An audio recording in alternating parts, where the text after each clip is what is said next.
you and your wife and your daughter, only one daughter at this point, Right. moved from New York to Los Angeles. Yeah, this is funny. August 2nd, we arrive in Los Angeles. And we had an apartment that I had found when I was out doing, I think it was Midnight Special or one of those shows. Anyway, it was right next to what is now the Directors Guild. Okay. It was on Hayworth Street. And right next to us was a place called Hector's Auto Body. So it was like a car repair shop. Around the corner on Sunset, right off Sunset, was Schwab's, the famous pharmacy with the soda fountain where Lana Turner was supposedly discovered. And I had found this apartment that was Howard Hawks' daughter, Kitty, was subleasing this apartment, and it was a great apartment. So I scooped it up for like $450 a month and so on. So we left Long Beach, which was hard for us because my mom, my brothers, my friends, my Janice's folks, and everybody were there. And I go on the road for 2 weeks with Neil Sedaka, opening for Neil Sedaka. So I put my Volkswagen on the truck, the moving van. Everything we had, the one couch, the crib, it arrives, and my brother was living here, so Rip meets the truck. They bring the stuff into the apartment. We arrive August 2nd at night. So we wake up the next morning, and we're now in Los Angeles, and who's sitting in front of my apartment in a courtyard? It was like 4 apartments with a courtyard. Is Buddy Epson. And he's sitting there in a makeup chair with the tissues getting makeup put on because his Barnaby Jones was shooting right next door to us, and they were using our courtyard for makeup and hair and craft service. So I wake up, and there's the Tin Man. That's my first day in Los Angeles, is Buddy Epson getting makeup put on. And I can't come out of my apartment because they're shooting. I'm on a hold. It was hilarious. So I end up there was a Ralph's on La Brea. So I had to get like food and stuff to settle us in a little bit. And I'm in the frozen, I never forget this, in the frozen food section, with a cigarette dripping from his lip, looking at ingredients on something, and I don't know his name, I'm sorry, but it was the young actor who played Ice in West Side Story. Boy, boy, crazy boy, stay loose, boy. He had red hair and Right. yeah, I don't know his name. So there he is, but now he's got a little bit of a belly, and he's thinning up here, and his cigarette's dripping, and he's in shorts with sandals, and I'm thinking, this is a rough town. It was Ice. Ice shouldn't have a belly. Boy, boy, crazy boy. Lactose intolerant boy. Oh, God. So that was our first day here. So, Buddy Epson and Ice. Yeah. Wow, welcome to Hollywood. Yeah, it was crazy. It was crazy. So, you're out here now doing stand-up. Right. And acting. And I had a development deal with ABC. Oh, you did? Yeah. This is that prior happened to out of getting that sober. Comedy Store night that Michael Eisner was there. So we were trying to get something off the ground with ABC. It was a holding deal. So it's kind of like to hopefully get your Chico and the Man. Yeah. Yeah. So that starts to fall apart a little bit, and I get a call from Buddy, who now followed me out there. Not Buddy Epson. Buddy Mora. Okay. ABC wants you to read this script. It's called Soap. It's a contemporary soap opera. The pilot's an hour, 2 half hours put together. I read it. There's something really special here, but you should know that the character is gay. So I said, is he funny? Is he good? Is it? And he said, yeah, there's not much to do in the first one, but the second one, it's got a really funny scene, and you should go meet them. They're great people. It's this really funny writer, Susan Harris. and who had written on Maude, and some really good episodes. Young producers, Tony Thomas and Paul Witt, and the director's Jay Sandrich. And Jay was a giant of television directing, mostly Mary Tyler Moore shows and so on. So I go to meet them, and this is late 1976, and they had seen me on the Tonight Show and some other things, and like this and that and so on. And they tell me about this character, Jody Dallas, who was a gay man, but here's what we're going to do with him. Here's what we think we'd like to do with him. Is be very honest about who he is. He's very positive. He's very funny.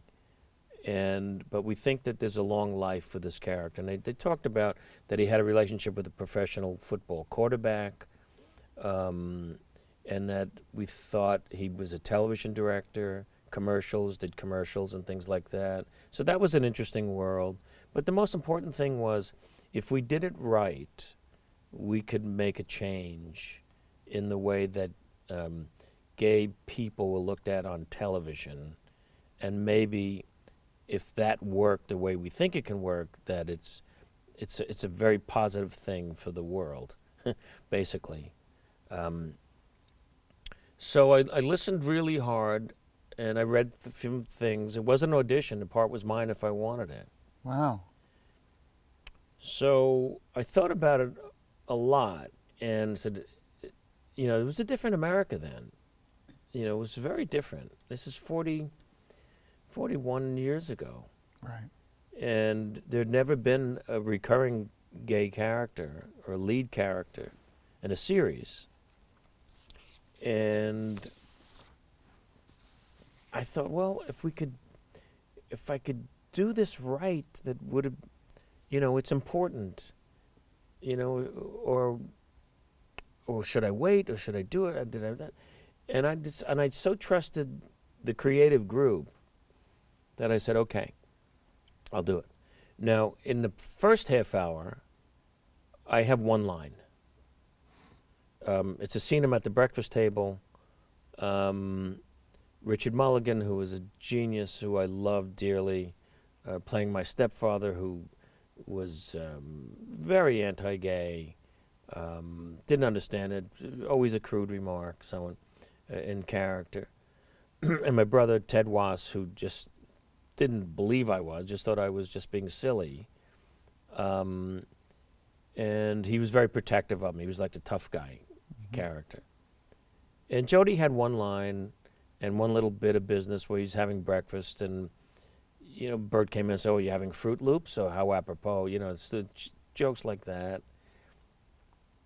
And I remember I looked in a spoon and just sort of just played with my eyebrows, and I got a laugh and so on. But the second part, the second half hour, I'm in my mother's clothes while she's out, and I'm all dressed up in a wig and a dress, and he's primping in front of the mirror, and she comes in and she screams, "Jody, stay out of my closet. What are you doing with my closet?" "Oh, you wear it belted." I never would think to wear it belted. I said, "Oh yeah, if you do that, then everything just flows." And it got very funny, and then there was a little sweet moment where I explained to her that I always knew I was gay. Remember, Mom, you got us those little shaving kits when we were little kids, and Danny would put lather on his face and shave his face. I shaved my legs, Ma. It was apparent then. Then Bert came in. It's one of the funniest takes of all time. He comes in and goes, "Oh, hi, I didn't know you had company." And I turn and say, "Hello." And he does this shudder that only Richard Mulligan could do.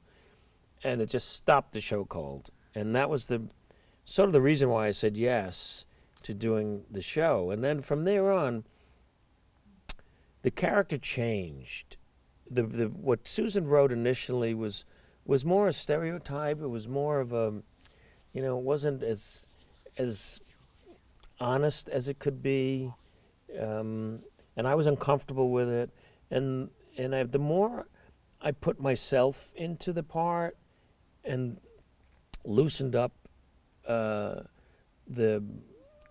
I don't know what to call it, the more stereotypical things, that the character started to get more honest and more playable.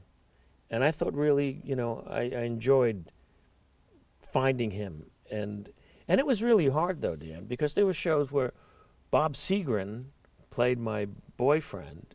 Bob was an Olympic gold medal winning pole vaulter. He's playing a gay NFL quarterback.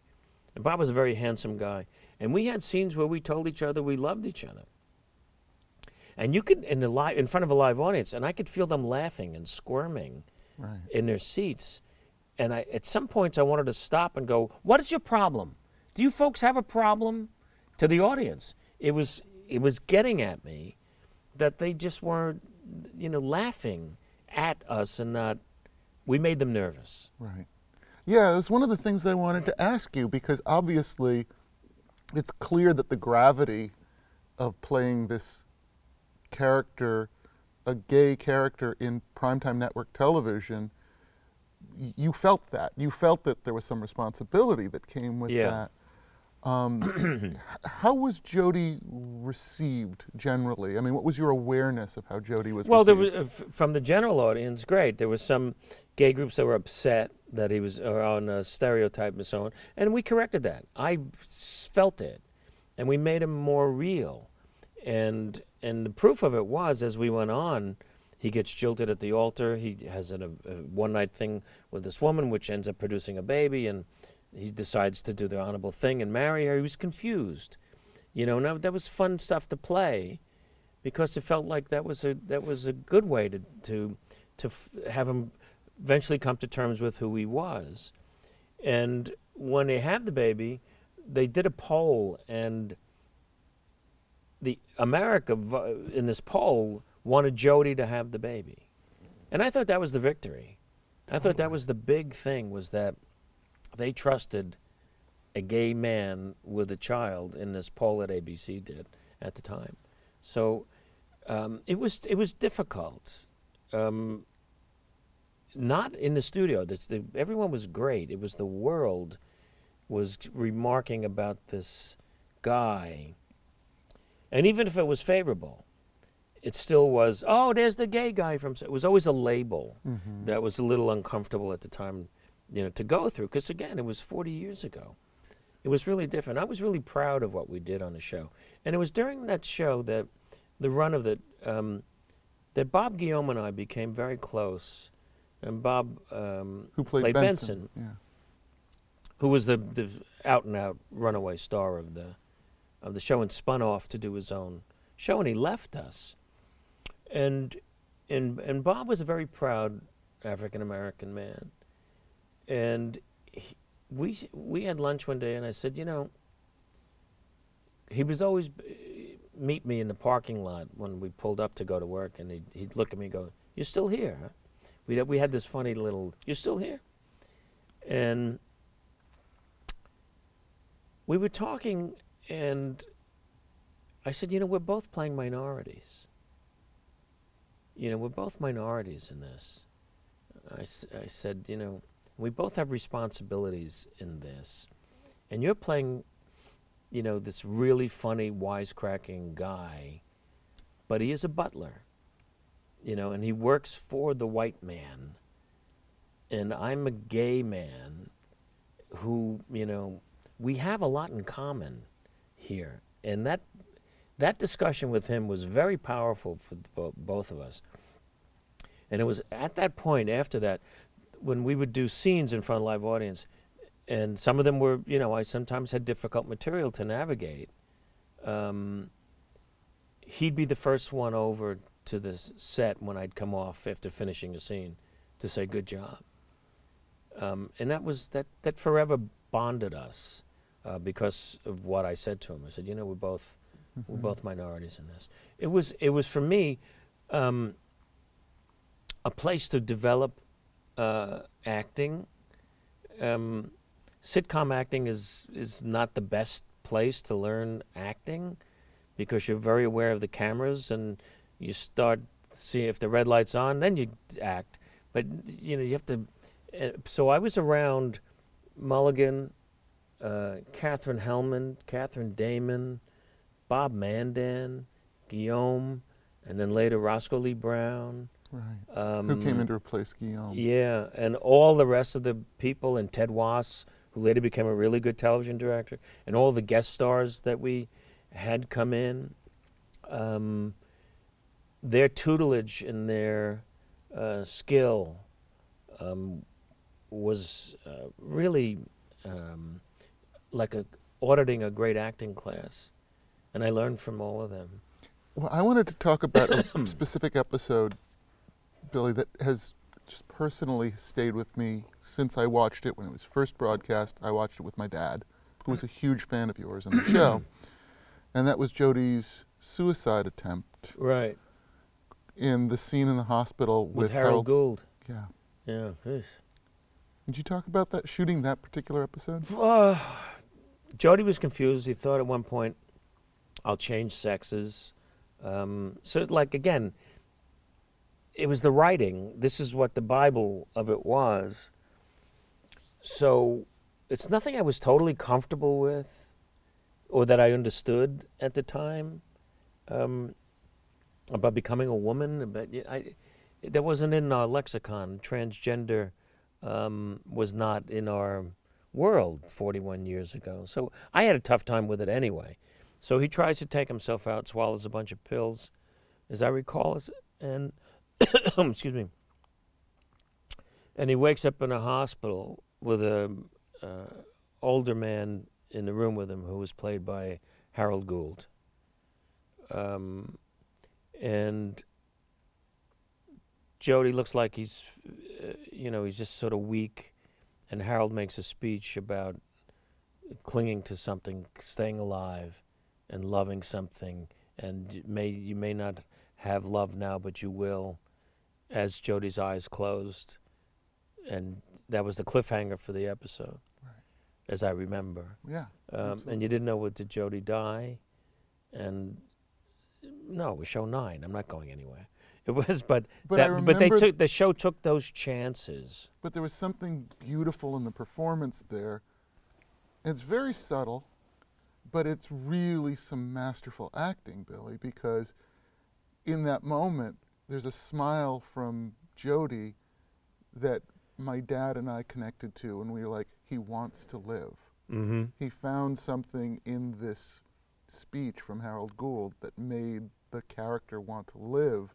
And I just saw the kind of acting on this sitcom that elevated the form. Well, I haven't seen that in 40 years, but I remember it. I remember it was the first time I cried on camera, and it just came. It just came from Harold, but it came because I was in touch with this confused kid, and his relationship, to this older man was just, he didn't have anybody in his life like that. We never really talked about who Jodi's real father was. Bert was the stepfather. So it just all connected. Yeah, I'm glad it meant something to you. I remember at the time going, it was the first time I cried on camera. Now, excuse me. Did you have any professional concerns about playing a gay character? Oh, of course I did. I had. Is this the Archie Bunker, who was more brilliant than Carol O'Connor? And he'd walk into a room, people go, "Hey, Archie," Right. It was, you are who you are, to people at home, and I didn't want to be that guy. I was me. I had a stand-up career that was starting to flourish when I decided to take soap. And so, as Buddy and I talked about, I'd still be able to do that. I'd still be able to go off and play dates and so on. But I was definitely confused at first whether I should do it or not. But I knew if I could do the other things, it would offset it, so I could be able to go on a show with already the audience knowing me a little bit from soap. But when you would go out and do stand-up dates, was there ever any, oh, he's not the gay guy from soap? I guess. I didn't feel that. You didn't feel any of that? No. And in fact, I did my first HBO special in '79. in the second year of soap. We came on in '77, and that really helped a lot too, because I think it was only the third or fourth special they had ever done. Right. And Michael Fuchs, who created HBO, was the executive producer of that show. And that was, I loved doing that because it was just me. It wasn't the confines of doing Jody Dallas every week. And that was hard for me because, you know, I had a full head of steam, and now when I get there, I'd get maybe 2 lines some weeks, you know, because it was a soap opera. Your story would come around every 4 or 5 weeks. And so I wouldn't have a lot to do some weeks, and it was killing me. And then I got to do my first special. And we shot it in Santa Monica Playhouse, which was a great little theater on 2nd Street in Santa Monica. And I brought a concept with it. It wasn't just, you know, and I'm very proud of it because I was the first comic to do a show that had a theme to it. You know, it was early in the concert world, but it had a beginning and an end, a bookend. I was, it's close now. I played myself at the age of 80 in the motion picture home. And along with me were in the stand-up wing, were other comedians. Robin Williams, old age makeup. Marty Mull, old age makeup. I gave Michael Richards his first job. He played Chevy, who was wandering around knocking over bedpans saying, did I leave the show too soon?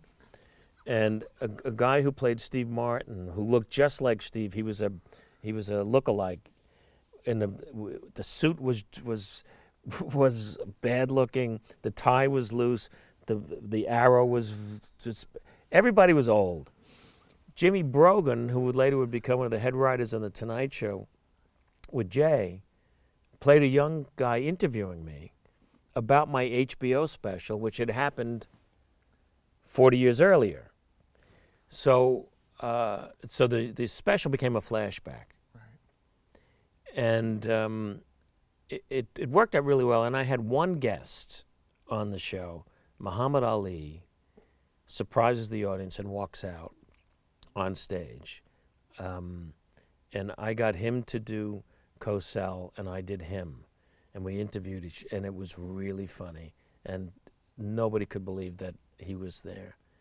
And so that was, the show's called On Location. And it had all kinds of good elements in it. John Hendricks from Lambert, Hendricks and Ross, the great jazz singer, sang the theme, but it was all scat singing. Right. So the show had this kind of cool feel in it, and I did Face in it, which was a jazz character. Yeah, you had done that piece when you finally came back to do SNL. Yeah, in 1976. So that was one of your great. Ron Nessen had hosted that show. Right. He was President Ford's press secretary. Right. A lot of laughs, and and yeah, so that was good for me because it now set me apart. You know, I established myself. Oh, right. The show got really good reviews and people really liked it. So I wasn't just Jody. You know, right. I now had myself back, and so now it became more difficult for me to be at soap because I was now getting pulled back to that career that I sort of put on hold a little bit. Right. So I went to Paul Witt, and I said, Paul Witt, I'm unhappy here.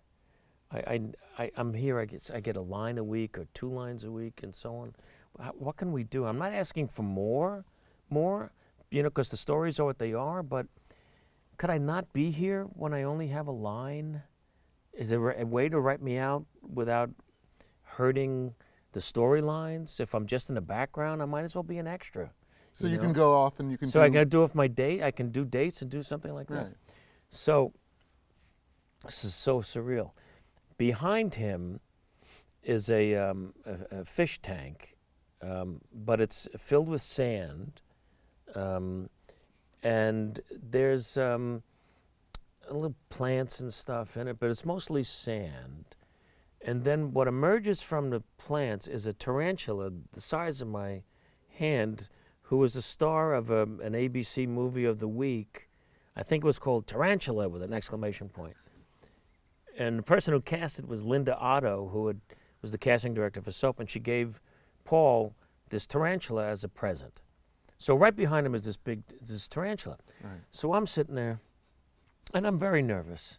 Paul, can I have to be here all week? And so I said, no, listen, I know we're in a little stall with the character. People love it, people want to see you more. And he reaches into a drawer, and he takes out a jar, and he unscrews a jar, and it's got crickets in it. And he takes out a cricket and puts, but no, we love you here, and drops it in, and it's on the sand. And now the spider comes over to, no, we love you. And the spider grabs the cricket. No, we need you here, and rips off a wing. You're so valuable to us. No one's done a character like this, and rips it. And it's eating this cricket and ripping him apart as he's telling me how much he loves me and how much I'm part of the show. I couldn't take my eyes off it. I said, you know what? It's fine. I'll be okay. Yeah. It was one of the craziest moments I've ever had in show business. Oh my God, someone's got to write that scene into something. Yeah. That's amazing. It's real. Yeah, it was weird. It was I think really it was the first crazy. time he did the tarantula bit when someone came in to... Yeah, with the potato chips. Yeah, it was crazy. Yeah, but, you know, this show evolved, and then things happen. A young writer comes on the show. His name is Stu Silver. Sure. Stu is hilarious guy. He was my age, 33, 34 at the time. Looked like he was 80. He had this old countenance about him. Always with a cigarette, so like this, but could write funny like forever. So he joins. Susan wrote the first 65 episodes all by herself. She's a genius. So now Stu was good. He was a voice for me. And he started writing funnier things for me. Now I had somebody else I could go to suggest ideas for scenes. So there's a very funny scene where I'm directing a commercial, and I have two guys who are in a big cereal bowl, and one was African American, one was a Rice Krispie, and they had to be under the milk together, and then they would jump up and sing the song, "Hello, I'm Mr. Peppy Flake. I used to be a Schleppy Flake. My happy eyes is something," and then it was this commercial, and they start going at each other right in. So who walks in? But Bob Seagren walks in to the scene, and I get distracted, and the two of them are underwater, under the milk together, and they end up fighting. It was a really funny scene. That was Stu. So then Stu and I are talking. Now we're entering what would become our last year, because the show was very controversial. Not only did it have a gay character, it had a character who seduced a priest in a confessional. It had... That was Diana Canova and Sal Viscuso. Right. Yeah. And so Diana and Sal, it had a leading lady, Katherine Hellman, who was a genius funny person, have an affair with a younger man. Mm-hmm. That never happened before. I mean, think about Dick Van Dyke and Mary Tyler Moore. They didn't sleep in the same bed. And when they were in the room together, one of them had to have their foot on the ground. It was the Hayes Law, I think it was called.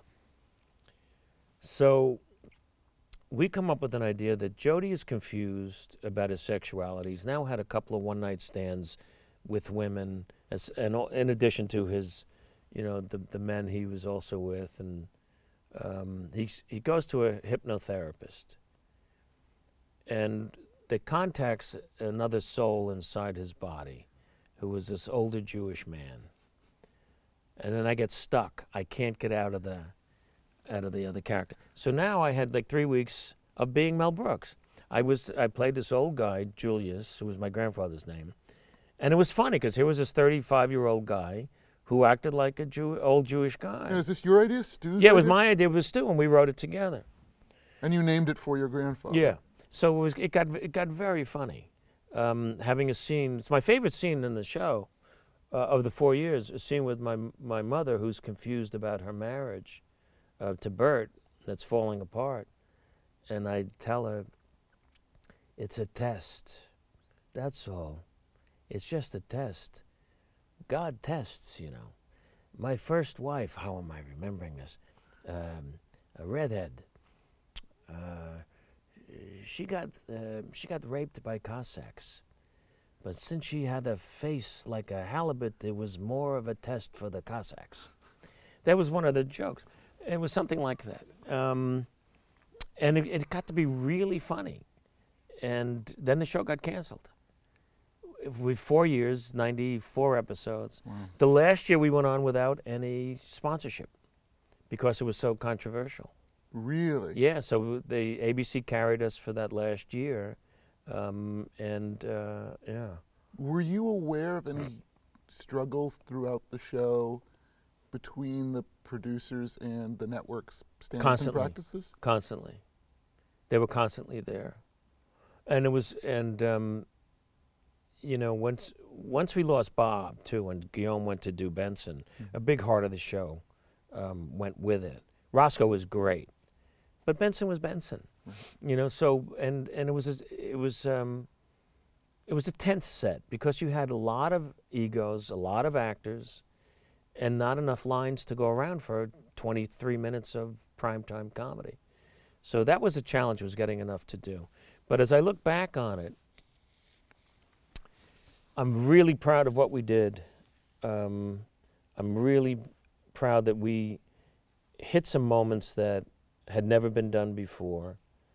I'm proud that we did this character while the Will and Grace actors were in elementary school. Mm-hmm. I'm proud that we set the stage for things to happen. As flawed as some of the moments were, you know, I always look back on it and go, we did something, you know, important there. What would you say the legacy of the show is? I know that's a grand question. I don't know if I think because it was so inventive at the time. I mean, there were two. There was Mary Hartman. Right. That was more stylish than we were, you know, and hilarious. We had just a giant cast of people making funny and trying to make sense of these two warring families, you know, the Tates and the Campbells. So I think the legacy is that it was bold. I think that's a great word for it. You know, we were bold. And, you know, we were on the cover of Time magazine before we even hit the air. No, I didn't know that. Yeah, the furor about soap. You know, and it was this filthy show, and Christian groups were already hating on us for what Diana, you know, the priest getting hit on in the confessional, a gay character. She has an affair. What kind of nonsense is this? And, you know, and people went, you know what? It's kind of tame. It's kind of tame. And then we were before our time with, you know, it was a continuing saga. You know, every episode led into the next. There were cliffhangers. And at the end of the first episode, first year, main character gets killed. Robert Urich played Peter Campbell, a tennis pro, had the affair with Jessica Tate, and he's killed. I was one of the suspects. There were like 4 suspects, and the cliffhanger was who killed Peter Campbell. On the heels of Who Well, Shot... it was yeah, but it was before Was JR. it before Who Shot JR? Yeah, yeah. Was it really? Yeah. Wow. I don't think I knew that.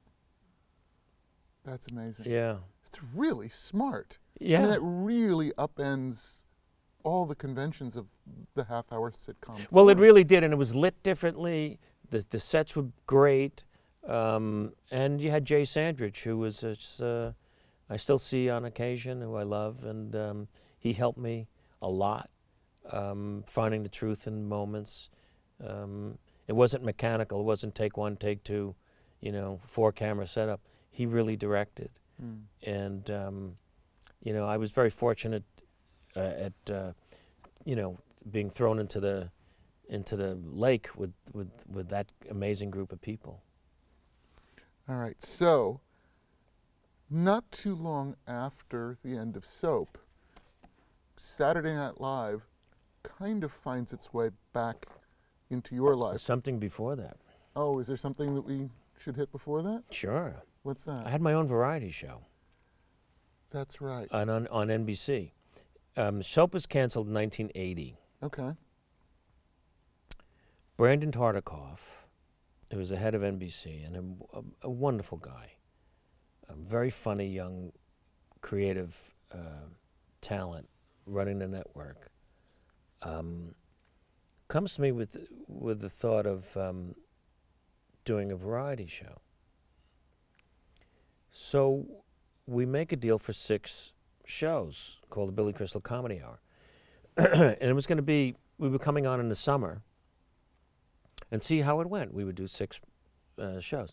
So we taped the first 2, and they're okay, but those shows take a while to develop. Now, what's the format of the show? It's that was the problem, was I wanted to be edgier and they wanted Carol Burnett, and there's only one Carol Burnett, and so, but they wanted to soften it up a little bit, and I wanted to get edgier in the jokes and the sketches that we could do.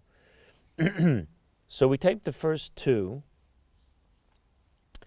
and then Rock Hudson has a heart attack, I think, and his show is supposed to come on, and he's not available to work. So they go, "We got 2 in the can, you're on."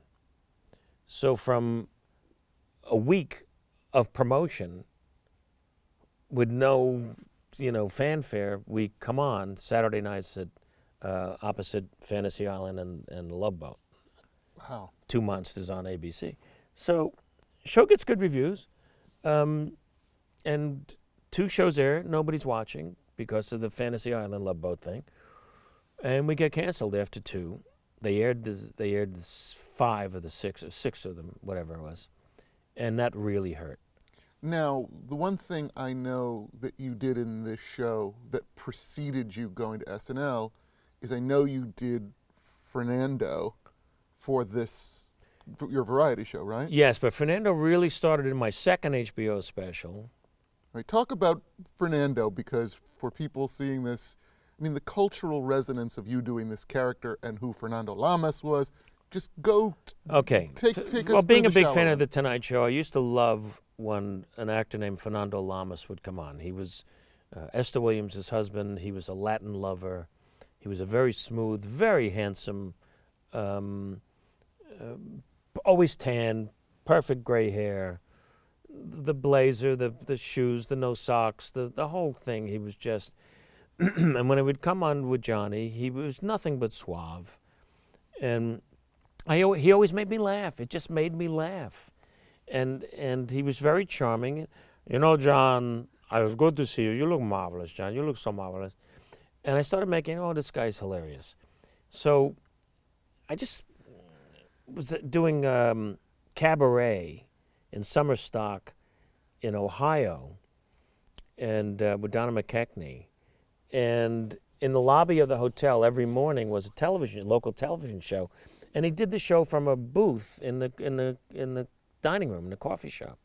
The Sky, whatever. And I thought, well, that's now I'm putting some things together. So I thought, well, so now I got my show at NBC. I'm thinking about, and I've been doing Fernando for Friends. I would call my manager now, David Steinberg, who took over from Buddy, as Fernando Lamas, and I would just do him on the phone, and the marvelous started to happen in the phone calls with David. I'm here with Esther. We're down, by the La Jolla. We got a house there. It's very nice. How's Esther? She looks marvelous. She's so marvelous. And everyone would laugh at it. So when putting the show together at NBC, my brother Rip, who was now a writer on the show, said, well, what about we do The Hideaway? And I went, oh, God, like the guy in the red booth, and we'll call Fernando's Hideaway. We'll bring the guests in, and I'll interview them. We'll improvise it.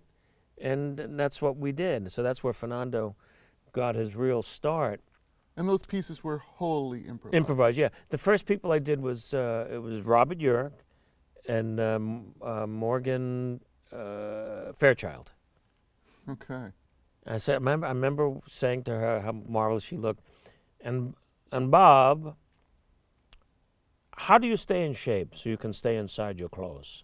I remember that, And so that was the real bright spot of the show that unfortunately just ended after 6 episodes. So I then did my second HBO special, and Fernando was in it, and I interviewed Kathy Lee Crosby and Johnny Yoon, Oh my God. the Korean comic Johnny Yoon. Sure. Fernando thought Johnny Yoon was Johnny Unitas, the football player, and that Kathy Lee Crosby was Bing's widow. So, when is the auction? Because there's a 3-iron that I'd love to have.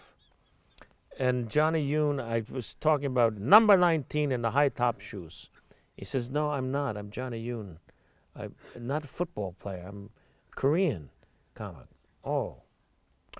Okay, so let's say you're at the 39th parallel, and what do you do? What do you call an audible? It was, and then he looks at the camera, and he said, "I did all this research, and I'm not letting it go to waste, damn it." And then out of nowhere, he'd turn to Kathy and say, "What's your definition of love? What's this?" And then it just got really funny, and the show got really good notice. It's called The Comics Line.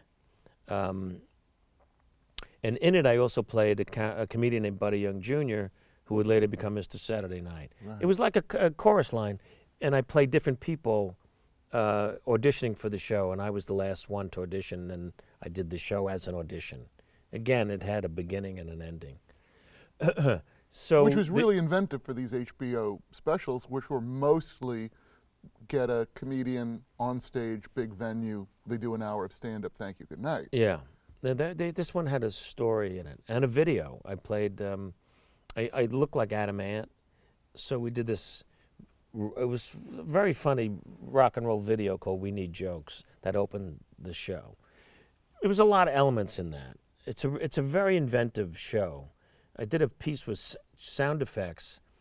A little kid home alone, 10 years old, scared, imagining all these horrible things happening to him, and it was all done with it was a computerized sound.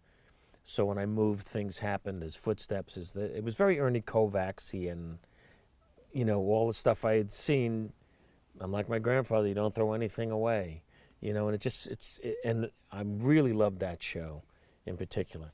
And so then that caught the eye of Dick Ebersol at NBC, who was now producing Saturday Night Live. Lorne had left. So I get a chance to host the show. So now I'm in New York. We're rehearsing the show, and Davey Wilson, who was the director of the show, who was there at that first show that I got bumped from, and totally remembered the potato chips. We start working on a moment in the show where I tell the audience, I was here 8 years ago, and I was going to do this piece, but it ran a little long, so I was bumped from the first show. So would you all like to see what I was going to do and that was 9 years later? And the audience applauds, and as I say, okay, Dave got on the intercom and said, "Bill, we don't have time, we have to go to commercial."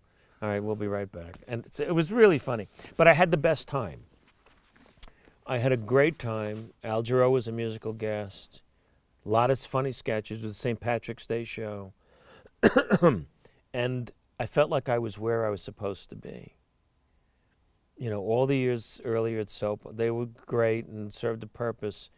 But this was really where I was supposed to be. Right. And now I was ready for it. I may not have been then, back in '75. And I hosted it again that year with a bunch of other people, Ed Koch. There was like 4 or 5 hosts.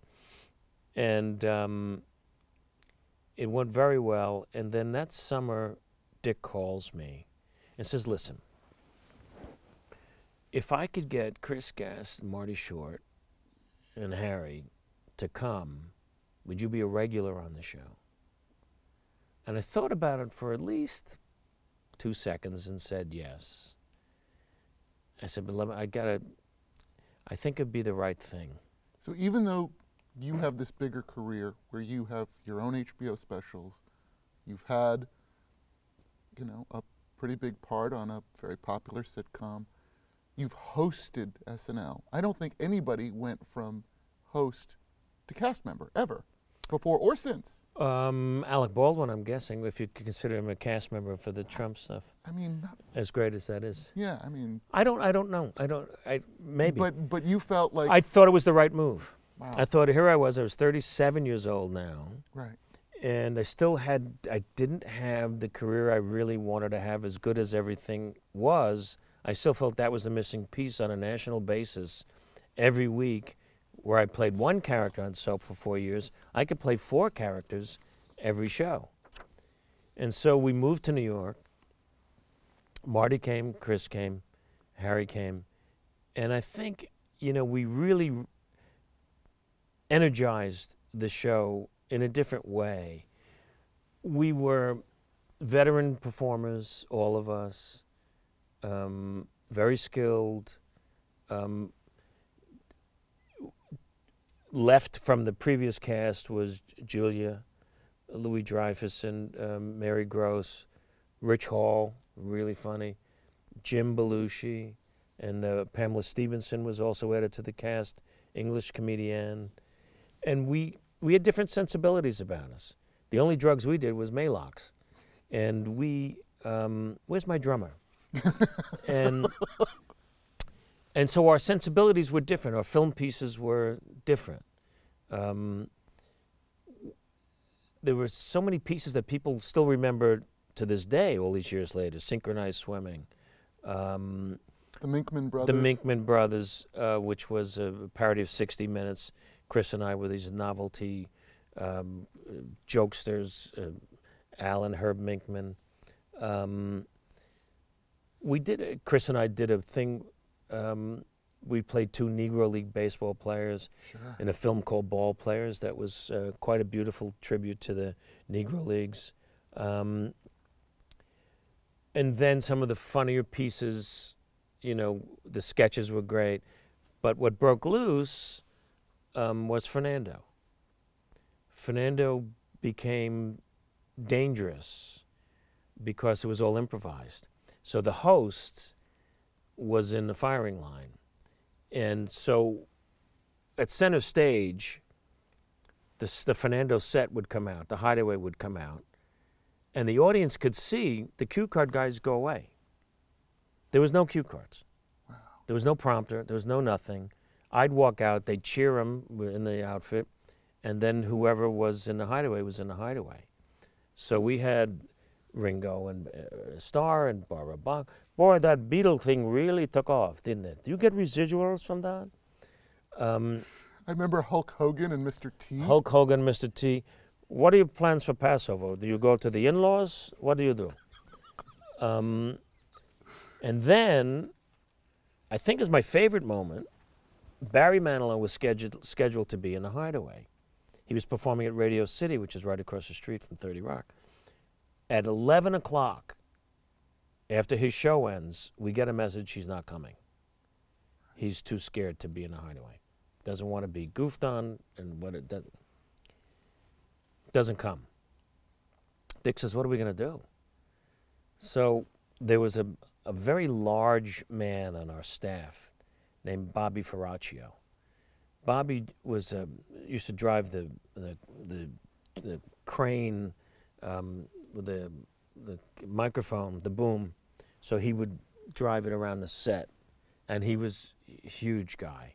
He was about 400 pounds, I would say. Sweetest guy, hilarious. I went to him, I said, Bobby, Manilow's not coming, he just canceled. No. Here's my idea. You play him. I'll tell the audience, Manilow's not coming, but I can't disappoint my fans. So you're going to play Barry Manilow, and I'll ask you the same questions, right? And he went, okay. And so... No, you have to run this past Dick Ebersol? Oh, yeah, and he said, okay, I trust you. It could be hilarious, so all right, go. Wow.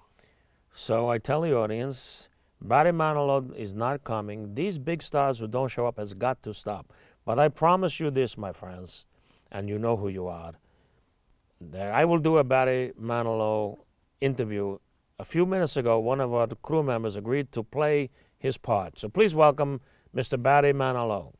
And then Bobby, you see him take off his headset, and he's in this huge plaid shirt, and he comes into the Hideaway as best he can, and I have to take the table and move it out of the way so he could swing it in there. And I asked him pretty much what I thought I might ask Manilow, including what's your definition of love, what's it like being a sex symbol, and then he starts singing I Write the Songs. And I go to stop him, and he waves me off, and he keeps singing the songs as I say goodnight.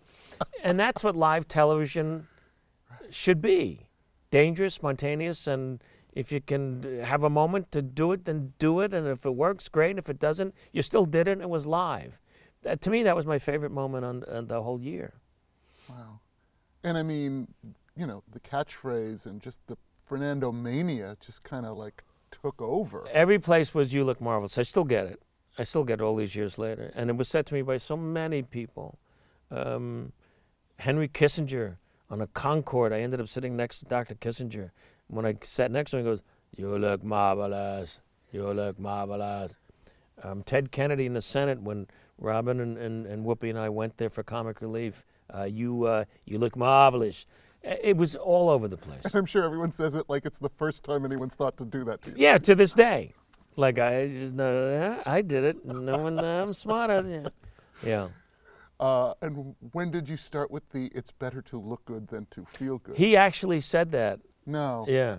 Really? Yeah, on the Tonight Show. I just bent it around a little bit.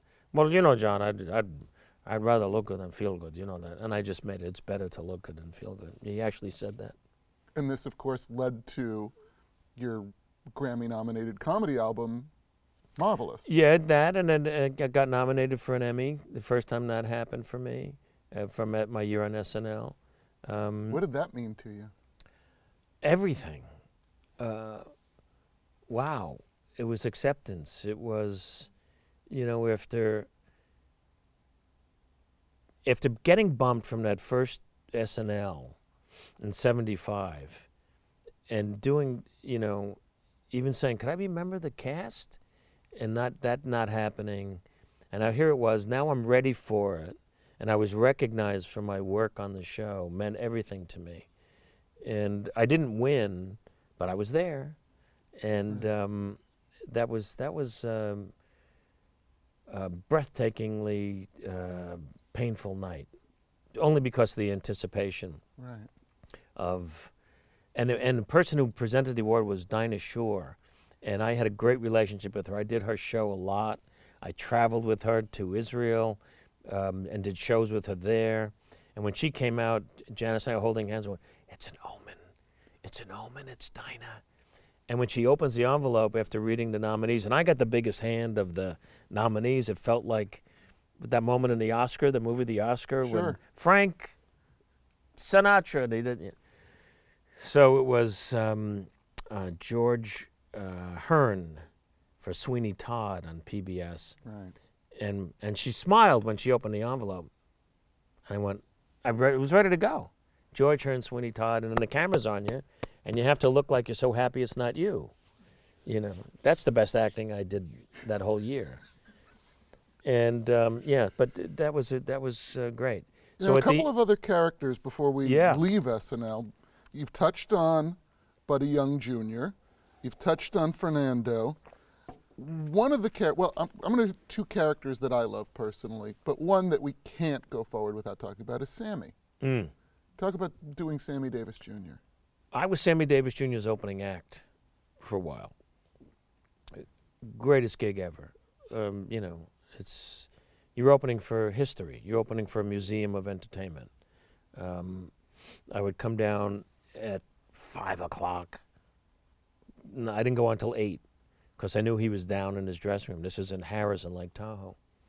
And we'd play backgammon together or just talk and yap. And my uncle had produced his first gold record, which was "Hey There, You" from Pajama Games.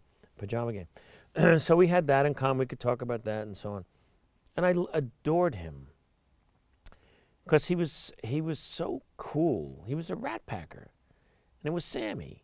And he was so, I don't know, he was so interesting that when you're in a room talking to him one-on-one and the way he would tell stories, that when you heard him say it, there was no way that I couldn't start, not do him. Can you dig that? Yeah. And so that's where it started. So now we have this great month. We did a month, and it was great. And so I started doing them, and again, on the phone to David, hey, it's Sammy Davis Jr. Thinking some golf, or whatever it would be. But you really dialed in on the Yiddishisms. Yeah, because it was so weird that he would, say, I remember before our opening night, you got a lot of spilkes? Don't. Because once you do it, you're going to have a lot of nachas. Inner nachas. That's the best nachas. So he really spoke that way too. Oh, yeah. Oh, yeah. So I just used it, when I hosted SNL, I did him hugging Reagan, who Joe Piscopo played. Right. So now, if I'm at fault and that I should have called him and said, is it okay that I do you on the show? Right. So he didn't know that I did him. Okay. Right. So now, I was so in love with doing Sammy Davis Jr., and I do it on a show that I hosted. My mother calls the next morning and says, oh, I so loved the show. It was so great that you did the show. That Eddie Murphy is so hilarious. I said, Mom, it was me. And I had to do Sammy on the phone to her to convince her that I was Sammy Davis Jr. So I get back to L.A. Your mother didn't know that was you doing Sammy? No. So that's amazing. Yeah. So I had him on my phone machine, me as Sammy. So if you called my house, you'd hear, hey, it's Sammy. I'm in the recording studio. Can't talk now. I'll get back to you. Peace and love, and I mean that. Beep. So the show had gotten good reaction to it. They were talking about hosting it again and so on. And for me, it was like, wow, I got back to where I wanted to be 9 years ago. Red lights on the phone machine. Press the machine. And you hear, hey, it's Sammy. I'm in the recording studio. I'll get back to peace and love, and I mean that. Beep. And you hear this. What the fuck is that? So Sammy called. Sammy answered. Sammy wasn't happy. So we had to talk about it. Just let me know. That's all. Just tee it up, man. Let me know. Okay? So, yeah. Did he come to embrace it? Yeah. Yeah. He was just mad that you hadn't given him I hadn't told him. Okay. And it was so inside. There was Yiddish in it. There was the stuff that... So I understand if he was annoyed at the beginning, going, that's not cool, he didn't tell me. Right. But we ended up great. All right. One of the other characters that it's really this beautiful chemistry between you and Christopher Guest were the Masochists. Willie and Phil, the Masochists. This is something that we used to do just hanging out together. We'd just be talking. Chris said, I took one of those, and he'd pause, and then I'd fill it in. A Phillips screwdriver? Yeah. And so I took it, and I just started poking myself in the cheek and pushing it around until I just got through to the other side. Boy, I hate when I do that. And it started to grow and grow and grow. And it would just make everybody laugh. It was gross, but it was really funny. So now we're together doing the show, building to the first show. And I said, what about the Masochist guys? Why don't we write it up as a sketch? He goes, you think? Yeah, let's try it. So we did one that they were messengers. And it got so funny between the two of us, we could not look at each other. We just could not, live, we could not look at each other. So we're in an elevator is the first one. Two people alone on an elevator, just looking straight ahead, because I would just crack up. I could not get through one of the, I hate when that happens. And the audience was dying because it was so weird and so funny. And then we do one called Night Watchman. And, I mean, Chris is a genius. And I just did not want to laugh. And this one was particularly funny. So his last, how he heard himself was coming up, right? And we were good all the way till then. And his line was, So the other night, I got naked, and I just rolled around on some push pins, and then I soaked myself in a vat of gin. Ooh, talk about a hot foot. So we're up to that point. So Chris goes, I'm mad now. Yeah, so the other night, I come home and I stripped down to the nude. And I went, you motherfucker. You stripped down to the nude. Instead of getting naked, he went down to the nude. And it hit me. And it's like, you bastard, you bastard. I was almost out of here. And I start laughing, but holding it in. Yeah, I hate when I do that. Okay. So I'm like shaking. So, and I have the next line. So, and he looks at me and goes, Willie, I'm going to go check the 8th floor. And I go, and I'm going to check 9. I just started laughing. I'm going to check 9. He goes, you okay? Yeah. And I literally crawled off the set. I crawled off the set. God, it doesn't take much from me. Oh, he's a funny man.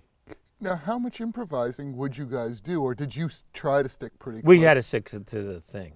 And that's what killed me, because I was waiting for, I got naked, Right. I stripped down to the nude. It's just that you're both such brilliant improvisers. Yeah, but live on TV, you're not quite ready for that. It killed me. And then I think one of my favorite, besides that moment, Jackie Rogers Jr. $100,000 jackpot wad. It was a game show. Oh, Marty Short. Marty plays Jackie Rogers Jr., the albino Vegas performer. Right. And I'm Sammy, and it's a game like Pyramid. So I have to give clues for words. And Chris plays a Pakistani detective named Rajiv Vindaloo.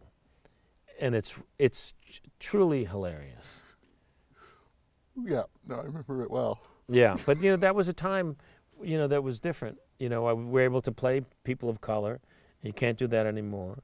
And but it was great fun that year. So in why New was York. it only 1 year? Because I don't think people realized that cast was really only there for, it was I looked, it's 19 shows. Yeah, I think it was 18, and one was repeated. Oh, okay. I think, or it was 18 or 19. One of them there were 18 SNL episodes, and then I hosted another one, which was the Saturday Night Live Film Festival. Oh, okay. And I was the only cast member. So it was me hosting the films, and the guests were Ebert and Siskel. And I did a Fernando with Ebert and Siskel. That's right. Yeah. Oh my God. Yeah. Wow. So what? So Why comes was the that end of the year. Yeah. All good things. Ratings were up, and people loved the show again. I get a call from a director named Peter Hyams. He wants me for a movie called Running Scared with Gregory Hines. But the studio wants me to test. He doesn't want me to, but the studio's insisting on it. Please come out, we'll do the test together. But it's a formality, so please come out. So I leave my apartment in New York. We had rented our house out to other people here in LA, so I couldn't even go home. So I'm staying at Rob Reiner's house. Excuse me, and I get a call from Buddy, Brandon Tartikoff wants to talk to you about hosting SNL on a regular basis. It's the night before the test. I go, wow. And he gets on the phone. He's talking about doing what he called a wheel. So there'd be 3 shows a month of SNL. But I would be the permanent host. And would I be interested in doing that? And I said, yeah, but I'm testing for this movie, and it starts shooting in September, and I'm told I'm going to get the part. When would this start? He said, well, the first show would be like in October, early October. I said, well, then I can't do the movie. So he said, let me call you back. And then he never calls back. So I test and I do the movie and I get the part and I make the movie. So what happened was, in the interim, Dick Ebersol left, Lorne comes back and decides he wants to do SNL again, and he wants to clear house and start from scratch with a new cast, doesn't want anybody back from the year before. So that was it. So not only, would I have come back, I would have. But then, it was meant to be that I would then start doing movies. So that's why it was only the 1 year. I was ready to do more, but that's what happened.